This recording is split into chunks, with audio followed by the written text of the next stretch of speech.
बिस्मिल्लाहिर्रहमानिर्रहीम। अस्सलाम वालेकुम। आप देख रहे हैं DNN न्यूज़ और मैं हूं गुलाम ज़हरा।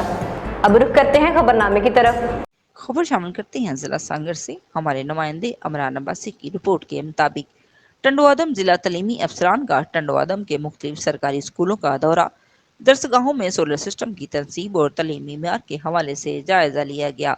तफसीलात के मुताबिक डिस्ट्रिक्ट एजुकेशन ऑफिसर बायर सेकेंडरी स्कूल सांगड़ मोहम्मद सरवर राजपूत ने assistant education officer Rana Muhammad Younus के हमरा शहर के तलीमी अदारों government Shah Abdul Latif high school, Sir Syed high school, Bibi Ayesha girls middle school, Bibi Maryam Marri middle school का दौरा किया और तलबात को तलीम की अहमियत से आगाह किया और स्कूलों में तलबा की कम हाजिरी के हवाले से इस्तिज़ा को तनबिया भी की।